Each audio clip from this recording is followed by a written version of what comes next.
Welcome, ladies and gentlemen, to the last wrestling podcast, because if I have a wrestling podcast, I get to talk about John Oliver now!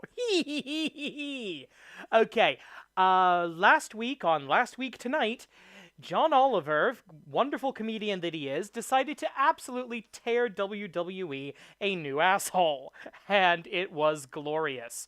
However, even though Oliver is famous for his in-depth reporting, and he did go about 20-something minutes on this piece, there were some things that he either didn't get to, didn't do in enough detail, might have been a little bit wrong about, or probably should have mentioned other things. So what we're going to do now is we're going to take a look at that segment, and I have mirrored this, and I'm going to try to avoid copyright strikes, but hopefully this will fall under fair use, because it is a review and it is reporting. We're going to take a look at the segment from Last Week Tonight with John Oliver and see what's true and what's new. He starts off the segment by saying that he's going to be talking about WWE, makes a joke about traditional wrestling attire, which was kind of funny. You know, any joke that makes fun of babies is a good thing. But let's take a look at the first thing he mentions after that. Specifically, I want to talk about the undisputed corporate champion of wrestling, the WWE, formerly known as the WWF, until, and this is true, they lost a court case to the World Wildlife Fund. Presumably thanks to that fund's powerful team of panda lawyers. Actually, there's a lot more to it than that. And this actually would have gone into Oliver's main argument that Vince McMahon is a moron or a horrible person. Here's what actually happened in that lawsuit. In 1994, and I'm just quoting from Wikipedia here, in 1994, Titan Sports, as WWF was known at the time, entered into an agreement with the World Wildlife Fund for Nature, also trademarked WWF, an environmental organization regarding Titan's use of the WWF acronym, which both organizations had been using since at least March of 1979. So this is a thing that went on for a while. Under this agreement, Titan had agreed to cease using the written acronym WWF in conjunction with its wrestling promotion, and to minimize, though not eliminate, spoken uses of WWF on its broadcast, which does explain why, during the late 90s, they were very insistent on anything can happen in the World Wrestling Federation. They would say the whole thing, World Wrestling Federation, most of the time, though not exclusively. Continue here. To minimize, though not eliminate, spoken uses of WWF in its broadcast, particularly in scripted comments. In exchange, the environmental group and national affiliates agreed to drop any pending litigation against Titan Sports, and therefore agreed not to challenge Titan's use of the full name World Wrestling Federation, or the promotion's then current logo. And I think they were using this. I don't know. They were not using the scratch logo at this point. They were using the what's now known as the classic WWF logo.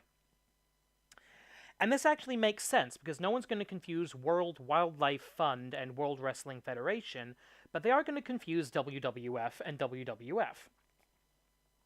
So this seems like a fairly equitable arrangement, and with World Wildlife Fund agreeing not to contest the logo, that basically gave WWE, or WWF at the time, a lot of credit when it came to branding, which was, I think, their primary problem. Here's the problem with this. Vince didn't hold up his end of the bargain. So, I talked about 1994 when this agreement was reached.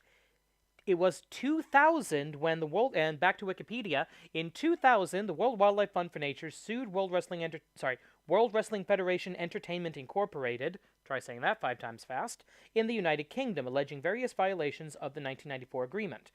Now, this happened in the UK, not the US, so it's a bit of a different legal system, but this should still make sense.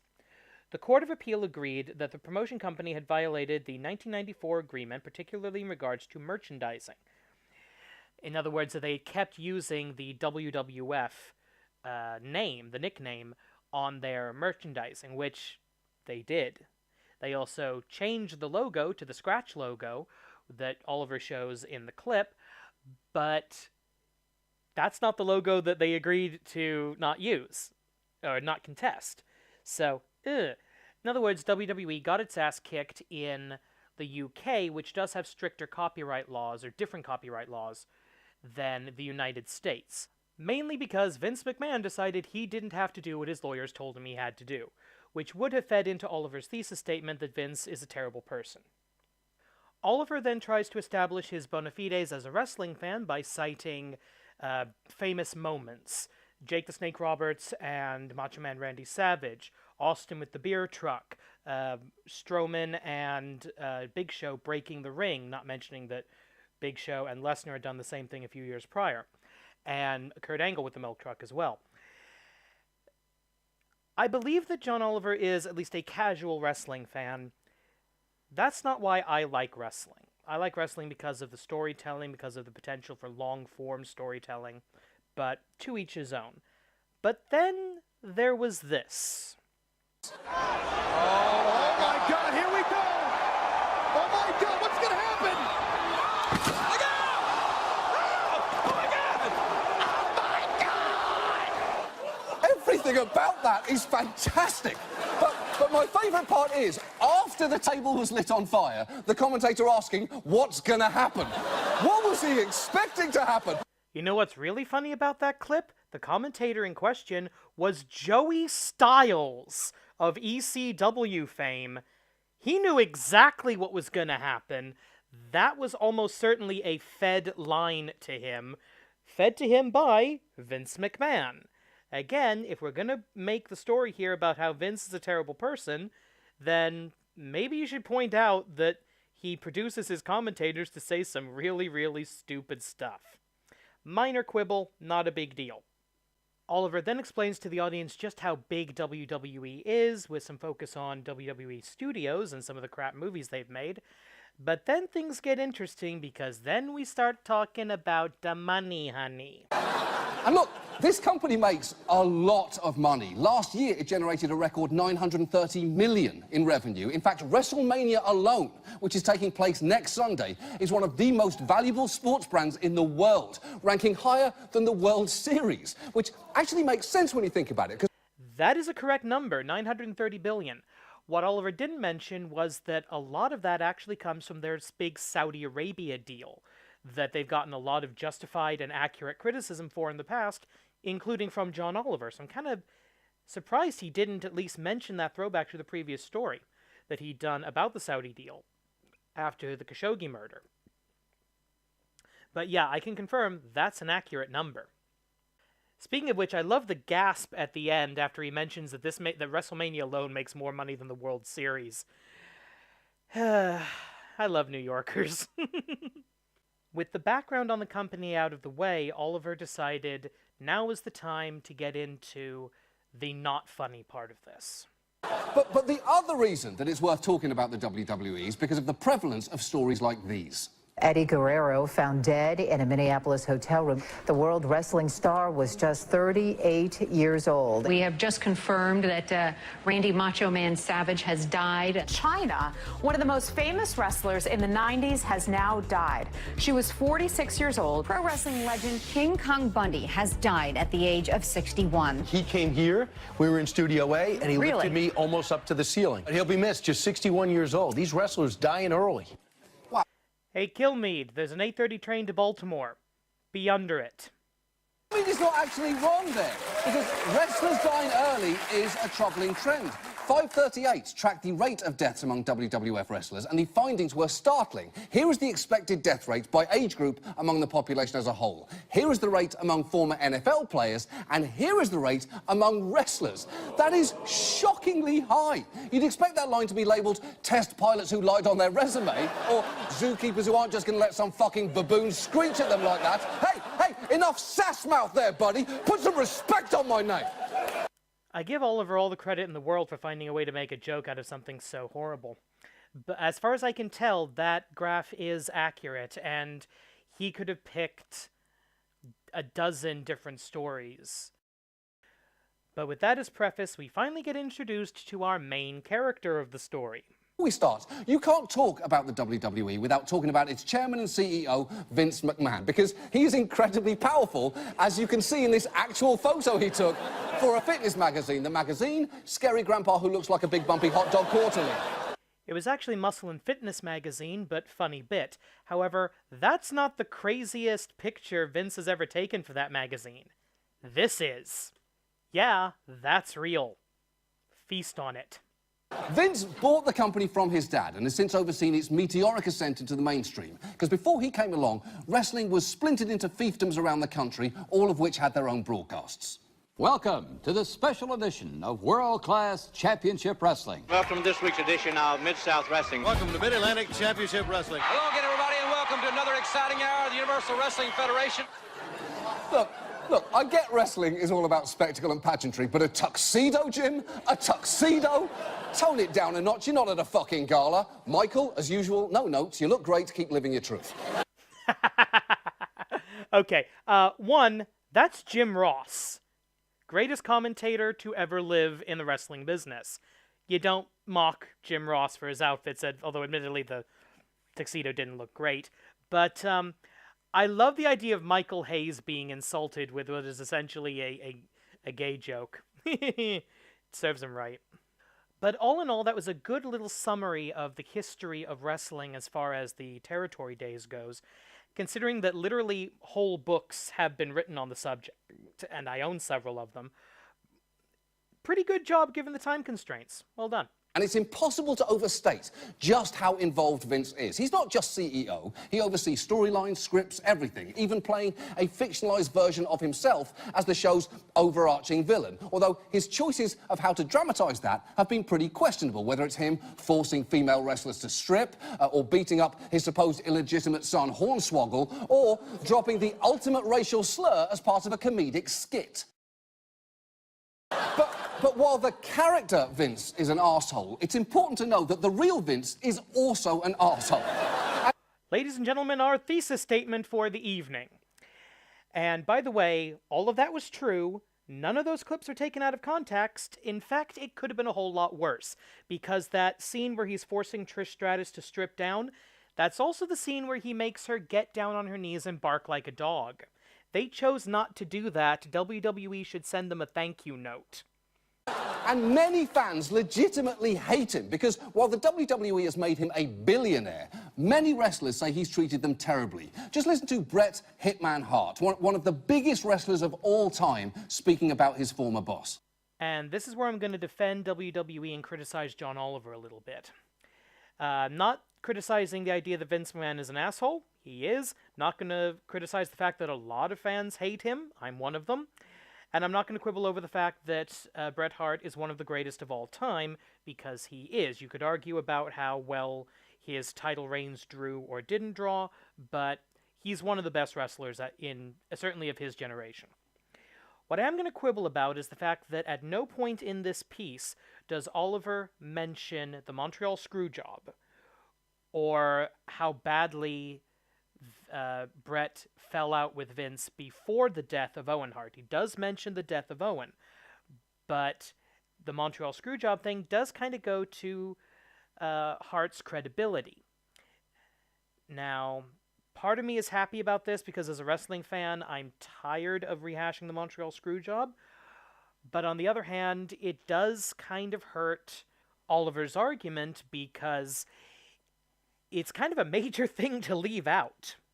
Oliver then throws to footage from the Wrestling with Shadows documentary, which I highly recommend. It's a fascinating watch. Find it if you can. Watch it if you can. But it's also a good choice by Oliver because that was footage recorded before Bret's various concussion issues that frankly make him a little less than a reliable narrator.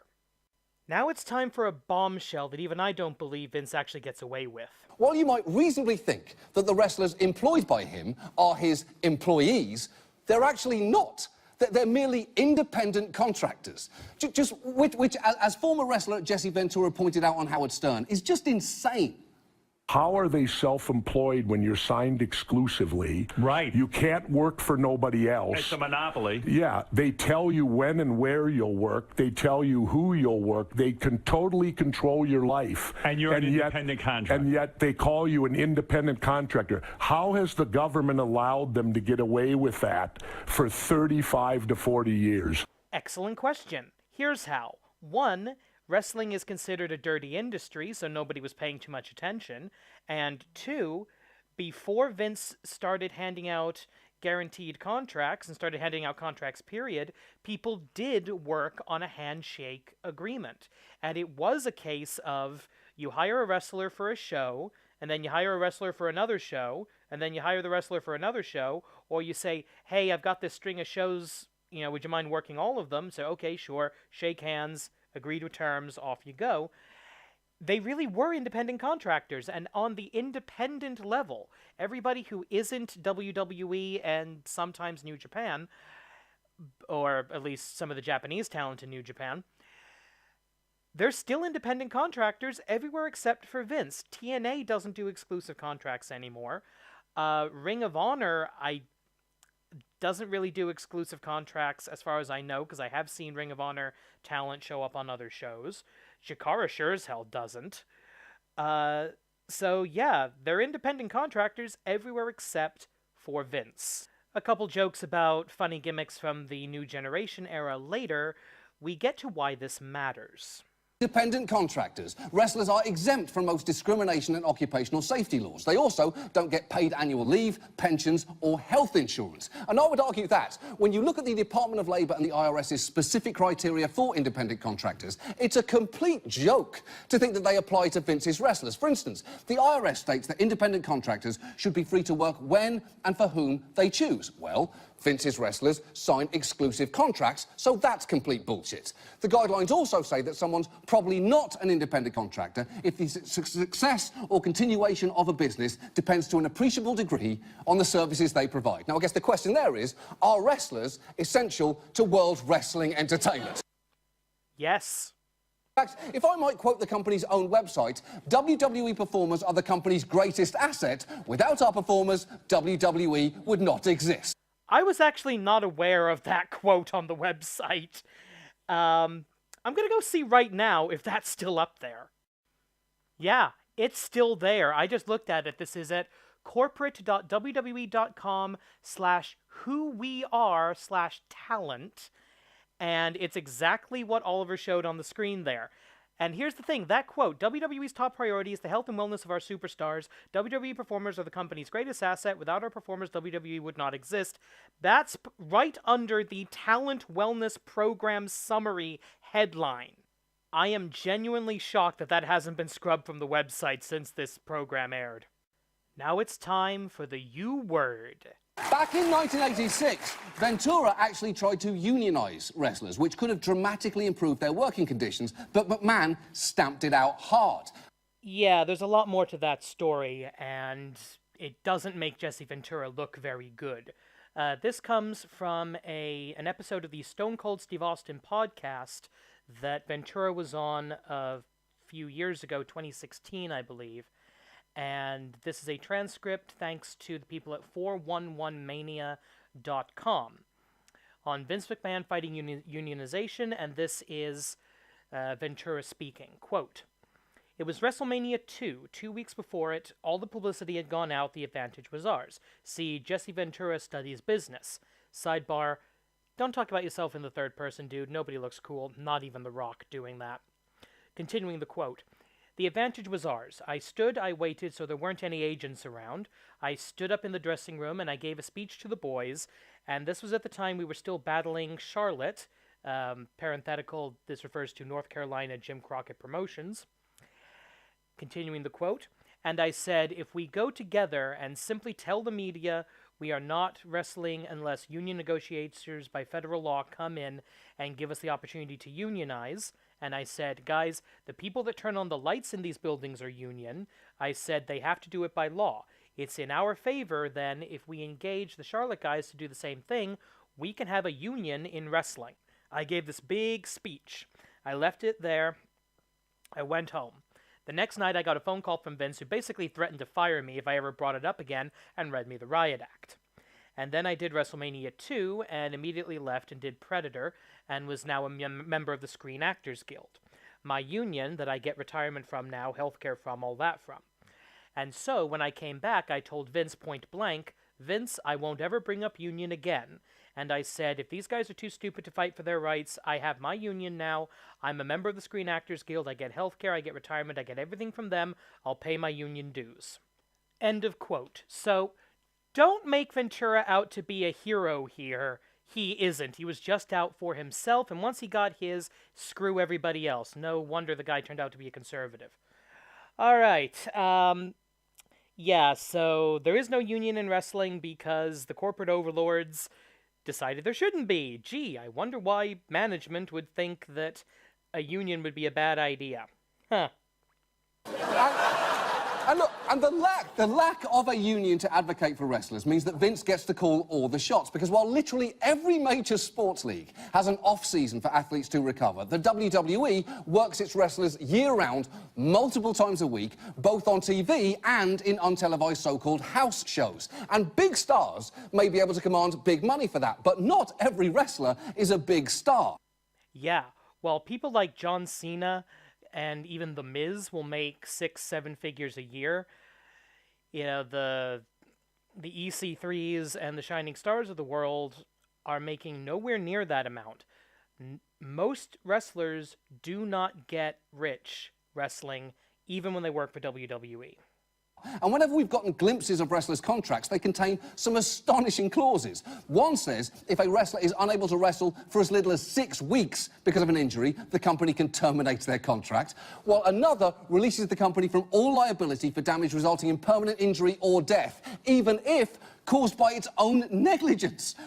Again, that is true, and I'm willing to bet any amount of money you care to name that that was a reaction to Owen Hart, because WWE reportedly wound up paying the Hart family, or Owen's widow at least, approximately $18 million, so they wanted to get out of this. And because they're pretty much the only game in town as far as big, main, high, top-level wrestling, they can get away with this because there's no union.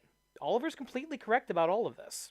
And when you take all of this together, with wrestlers working as independent contractors in a monopolised industry, largely free from meaningful oversight and able to be fired at any time, you wind up with an environment with huge potential for unsafe conduct. Before Lance McNaught died at 29 of heart failure while struggling with addiction to painkillers, he spoke of the pressure that he felt to work through injury, saying, "Everybody knows that if you get hurt, you work through it because you'll lose your spot." And another... Lance Curtis McNaught wrestled under the name Lance Cade, as in Cade and Murdoch. So yeah, he was a low-card tag team wrestler, exactly the type of people who don't have any leverage in WWE. The top wrestler, CM Punk, has questioned the advice that he was given by a WWE doctor following an incident in the ring. I got hit with something and it fucking rung my bell and I got a concussion. But we were leaving for Europe the next day. So Doc was leaning on me going, do you have a concussion or can you go to Europe, kind of thing? And I was just like, you pigs, I'll go to Europe, whatever. That's on me, that's my fault. I'm dry heaving after every match. I'm either puking for real or I'm just dry heaving because I don't have anything in my stomach. Doc's like, oh, you're sick, here's a Z-Pack. They Z-Packed me to death, so much that in December I shit my pants on a SmackDown. He did. What Oliver doesn't mention is that those comments led, and others in that same podcast, led to a 2-year-long lawsuit between WWE's doctor and both Punk and the man who was recording that, Colt Cabana, stage name Colt Cabana, which they won. All charges were dropped. Punk was right there, and I think that's as damning as WWE could possibly get. But look, it obviously gets much worse than concussed wrestlers shitting themselves on live TV, because wrestlers' bodies regularly get smashed up and undergo general wear and tear, damage that's cumulative and can last a lifetime. But McMahon doesn't provide health insurance for his wrestlers for anything other than injuries that occur inside the ring. That is true, and that comes from the same webpage as the without our performers, WWE would not exist quote. That's from the wellness policy that, yeah, if the injury doesn't happen specifically in the ring, you don't get covered. So wear and tear, your bump card filling up, that doesn't count. Oliver then throws to an old HBO video, interview, I should say, with Vince McMahon, showing just how tone deaf and blind Vince is on how badly he denies any and all responsibility for his company's actions or lack of action. But it's the last couple seconds of that interview that I think are the most telling. Nights a year for you. They live this lifestyle. What are you doing, you weird, weird man? No wonder Vince McMahon and Donald Trump get along so well. Seriously, you know Trump has wanted to do that. And when you're less mature than Donald Trump, something is very, very badly wrong. And that video was more than 10 years ago, so he's only gotten more senile since then. Now, the company will say that they've completely transformed in recent years, and they have taken some positive steps, like banning chair shots to the head and introducing concussion programs. One thing that I like about Oliver is he does try to give the other side at least a little bit of a voice. And yeah, WWE has made some progress in recent years, and a lot of it has to do with the wellness policy. But here's the thing, they didn't do that because they wanted to. They did that because the bad press of all the dead wrestlers forced them to. Oliver goes on to point out some more holes in WWE's argument. Although CM Punk's experience probably suggests that there may be room for some significant improvement there. But some of the other steps they've taken under their talent wellness program are a little underwhelming, like the fact that they now have annual physical examinations. That's just nothing. I have to take one of those every year to host this show, and I've never once exploded through this table. It's in the name of our show now. I'm an elementary school teacher by trade, and I have to do an annual medical check. And it really is nothing. And I mean nothing, but that's a whole different story. So Oliver's right here. The fact that they do annual physicals is completely unimpressive. The program also provides for things like cardiovascular and brain testing, which is nice, although remember, they're still responsible for their own health insurance. And while the company says it pays for addiction treatment for former wrestlers, that doesn't really address the underlying issues that get them hooked on pain medication in the first place. This is also true. WWE does pay for rehab for former wrestlers, even ones that don't currently work for the company. And again, this is not something they did out of the goodness of their hearts. This was a publicity stunt, and what Oliver doesn't mention is that most of the time, it doesn't freaking work. Oliver then brings up Rowdy Roddy Piper as an example of wrestlers who have had to keep wrestling long after their physical prime, and that's such a complicated issue, I really don't want to get into it here. Throughout this show, and I haven't been showing this, he's been showing clips of Vince McMahon getting his ass kicked, and he finishes up with the big stink face to Rikishi, where The Rock shoves Vince's head into Rikishi's buttocks. Why do I like wrestling again? Anyway. But we're about to get on to another issue that, frankly, I don't think Oliver is right about. I guess the question is there any hope here? Well, incredibly, there might be, because there is one group that even McMahon occasionally seems to listen to, and that's the fans. Yeah, the key word being occasionally, and it's been happening less and less in recent years. They actually have a strong independent voice in the WWE and have been vocal over the years about everything from the company's dealings with Saudi Arabia to its treatment of female wrestlers who have come a long way from the old days of so-called bra and panty matches. In fact, fans online launched a hashtag Give Divas a Chance campaign to feature women more prominently, to which Vince himself responded, "We hear you, keep watching." And next week, for the first time ever, WrestleMania will be headlined by a women's match. Okay, there's several years of material that you just skipped there, Oliver. And it wasn't Vince listened to the audience, no. And most of these things where the fans will vocally complain about Saudi Arabia, about the treatment of women, etc., usually they don't listen. They only listen when enough of us stop watching that the ratings tank. Again, WWE doesn't do anything because they're being positive or they're actually trying to do the right thing. They do it because they're forced to. They're a business. They don't have a soul. Now, the next part is where Oliver, unjustifiably, in my opinion, lost a lot of credibility with a lot of people.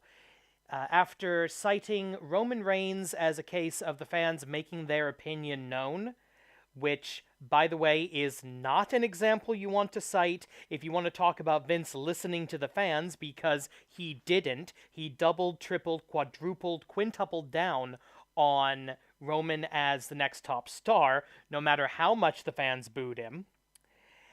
So, really arguing counter to your point here, Oliver. But after showing the footage of the Mania, the Raw after Mania, after Reigns beat The Undertaker, which admittedly is one of my favorite clips of all time, Oliver shot himself in the foot right here. They booed him non-stop for 8 minutes. And you might think that's harsh, but I'd argue it's the only rational response to someone with permanently wet hair. Okay, the wet hair is a legitimate thing to make fun of Roman Reigns for, because it does look like he just constantly got out of the shower. But maybe find a better way to do it. How can it always be wet? You look like a pedophile out for a jog. Boo! Yeah, that wasn't funny. And again, as legitimate as the wet hair thing is to make fun of, that's not how you do it. And two, the guy did just come back from a leukemia scare, so maybe not particularly tasteful, John. You really did hurt your own credibility there. Oliver then throws to the story of Jake the Snake Roberts and his time with Diamond Dallas Page, specifically citing the Indiegogo campaign where the fans paid for Roberts' medical expenses. But the really cool thing that came out of that was Jake got to see how much the fans really cared. All those years, I guess they did mean something. Yeah, those years meant a lot to fans. That's why they want him and other wrestlers to be taken care of. There've actually been multiple GoFundMe campaigns to cover both healthcare and funeral expenses for wrestlers that fans have stepped up for, which is heartwarming, but frankly, fans shouldn't be the ones shouldering that responsibility. Here's how bad it is. Even the NFL, for all its massive faults, now offers players health reimbursement accounts and have established a legacy fund for older players who may be dealing with health issues. And when you've lost the moral high ground to the fucking NFL, you are morally subterranean. And that's why I'm not going to be watching WrestleMania this weekend. Because WWE is morally subterranean. And they have been for a very, very long time. And it's gotten to the point that I feel sick about the fact that I've given them money, and I no longer wish to give them my time. I will, however, be reading coverage of WrestleMania because Oliver suggests something that I really want to see if people are actually going to do. And if fans in that arena want McMahon to help pay for wrestlers' long-term health care, or just to call them employees, they could say, choose to make up chants about that. The event is live, the crowd is mic'd, they won't be able to cut the chants out. I'm not saying that fans should... Yes, they will. They killed crowd noise on live shows for Roman Reigns for about 1.5 years. So unless it's so loud it gets picked up by the commentators' microphones, I don't think that part's going to work. To do that, or make signs, or make lots of signs. I'm just saying, I really hope they make their voices heard on this, because given that Business Hulk here is a billionaire on the broken backs of his non-employees, the very least he can do is show the same dedication to wrestlers that they have shown to his company. And I know that I haven't really said any of this tonight in the preferred language of wrestling fans, so maybe this will help. Oliver then cuts together some WWE footage with essentially a fairly insulting summary of everything he said so far, done as an old-style wrestling commercial, or more like a monster truck commercial. Sunday, Sunday, Sunday, down at the Megadome, you can see... It was absolutely insulting. But the point was still well made. Now, since this clip went out, there's been some backlash. WWE stock took about a 3% hit that lasted less than a day, unfortunately. There's been some conflicting reports of reactions within the locker room. Some people thought it was a home run. Other people thought it was tacky. A lot of people didn't care. One quote, and I don't know who this was attributed to, this wasn't attributed to anybody, well, at least he's good about pointing out that he's a fan. Yeah, that was just to shield him from criticism. Never mind. Also, WWE has apparently officially invited Oliver to WrestleMania. I have no idea if he's actually responded to that. WWE has also put out a statement essentially saying... Actually, no, I'm going to quote this. This is a representative from WWE sending a statement to ProWrestlingSheet.com. Quote, John Oliver is clearly a clever and humorous entertainer. However, the subject matter covered in his WWE segment is no laughing matter. I agree with that. Prior to airing, WWE responded to his producers, refuting every point in his one-sided presentation. Oliver simply ignored the facts. This representative then proceeds to not explain what any of those facts were. The health and wellness of our performers is the single most important aspect of our business, and we have a comprehensive, long-standing talent wellness program. No, you fucking don't. And John Oliver pretty much tore that to shreds. In fact, he could have been a lot harsher on that.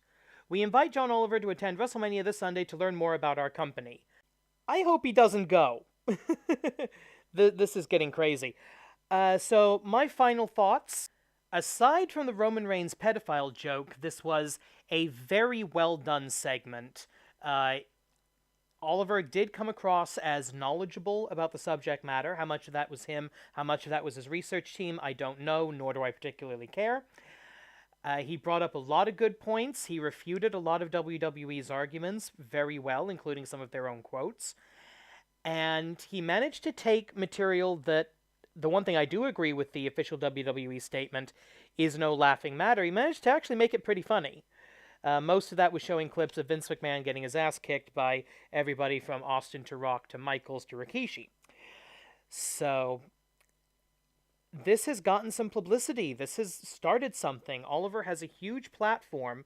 WWE is clearly in defensive scramble mode. I imagine there are going to be some... I haven't seen Raw or SmackDown from this last week, nor have I even seen the recaps yet, but I imagine there's going to be some shots at British people with glasses who look like a pelican. But knowing Vince McMahon's sense of humor and ability to take criticism, as you've seen with that slapping of the paper shtick, a very good segment by John Oliver that gave a big platform to serious issues in professional wrestling, and I hope my comparatively teeny tiny itsy bitsy teensy weensy yellow polka dot bikini of a platform can help spread the word of that. Link to the full segment on the official Last Week Tonight YouTube page in the description below. Thank you for watching. I hope I've been able to add something to this, and until next time, Vince McMahon is an asshole and morally subterranean.